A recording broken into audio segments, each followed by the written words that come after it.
শুনবেন, কারুন নামের বেঈমান একজন মহিলাকে ভাড়া করছে। এক জিনাকার মহিলা দাঁড়ায় গেছে মুসা নবীর বিরুদ্ধে মিথ্যা তহমত। কয় মুসা নবী আমার সাথে জিনা করছে।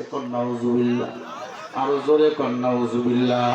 ও মুসলমান ইমানদার, মুসা নবী দাঁড়ায় গেল, আমি জিনা করি নাই। মহিলার জবান আল্লাহ বন্ধ করে দিল। ওই মহিলারে ভাড়া করছে, কারণ তুই গিয়া বলবি মুসা নবী জিনা করছে, এরপরে কেমনে মুসা নবী বিচার করা লাগে আমি দেখতেছি। বন্ধ করে যত সমস্যা আমি দেখব, আপনাকে দেখা লাগবে না। আমি মনে আছে যেই জায়গায় ট্যাপ লাগাইছি এরকম আল্লাহর বান্দারা, কারণ নামের বেঈমান ডাক দিয়া কয় মুসা নবী মহিলার সাথে জিনা করছে। মুসা কয় মহিলার কথা বলতে বল। মহিলা তো কথা বলতে পারে না। মহিলারে জবান বন্ধ করছে কে? আল্লাহ। বলেন তো জবান দিয়ে কথা বলেন কে? আল্লাহ মাহুল বায়ান, কথা বলেন আল্লাহ, আর কেউ না।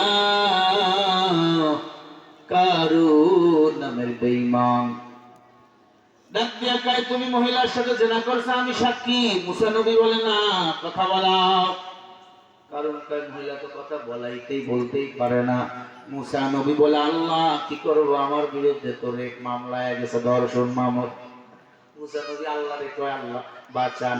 আল্লাহ কয় টেনশন করিয়েন না, আমি মহিলার পেটের বাচ্চারে কথা বলাবো। সুবহানাল্লাহ বলো। মুসা নবী বলে এই কারণ বাহ কি কই মহিলা কথা বলতে পারে না? না, মহিলার পেটের বাচ্চার বয়স কত? কয় 7 মাস। কই বাচ্চা যদি বলে তার মারে কে ধর্ষণ করছে, ওই বাচ্চার বাবাকে, তাহলে মানবা? কারণ কে? হ্যাঁ, ওই বসো। লক্ষ লক্ষ মানুষ বসে গেল, সবাই রেডি। মুসা নবী বলে আল্লাহ ওই পেটের বাচ্চারে তুমি কথা বলাও। কাদের কুদ তুদারি বার কামাল রব্বি আনত হাসবি জুল জালাল তুহি কাদের জলিলুল্লাহ জাহাদ বহর হালে তুহি মেরা নিগাহদা। ও মুসলমান, ভালো করে দিলের কান দিয়ে কথাগুলো শুনবে।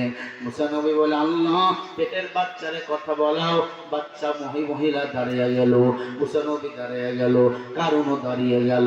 মুসা নবীর পাওয়ার বেশি না কারুনের পাওয়ার বেশি? এখন পরিচয় হবে। আবু জেহেল মূর্তি নিয়ে দাঁড়িয়ে আছে, আমার নবীও রেডি। বলবনি কারা কারা শুনবেন? দুটো হাত তুলে দেখাও। নাই তাকবীর। এরপর অন্তরালের মা, ও যুবক, একটা সন্তানকে মাদ্রাসায় দিবেন, হাফেজে কোরআন বানাবেন। একটা সন্তান যদি হাফেজ হয় 10 জন জাহান্নামীকে সুপারিশ করে জান্নাতে নিয়ে যাবে। মনে কি চায় না একটা সন্তানকে হাফেজ বানাইবা? মনে কি চায় না একটা সন্তানকে আলেম বানাইবা? আমি গরিবের সন্তান, আমার মা, আপনিও মা।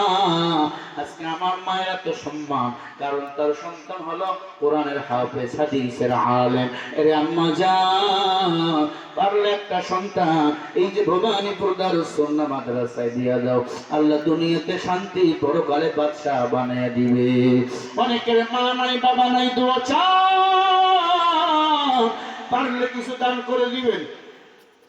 ভালো করে শোনেন, দান করলে হায়াত বাড়ে, দান করলে বালা মুসিবত থেকে আল্লাহ হেফাজত করে। দানের বিনিময় আল্লাহ আপন জনের কবর আযাব মাফ করে দেয়। কার কার মা নাই একটু দেখতে চাই। কার কার মা নাই একটু বলেন। কার মা নাই হাত নামান। কার বাবা নাই একটু বলেন। কার বাবা নাই হাত নামান। আমি 10 জন আল্লাহর বান্দা দেখতে চাই। 1000 করে টাকা এই মাদ্রাসার জন্য দিবেন, উঠবেন না কেউ। একজন দেখতে চাই আমি, মুসাফির, মাজলুম, অনেক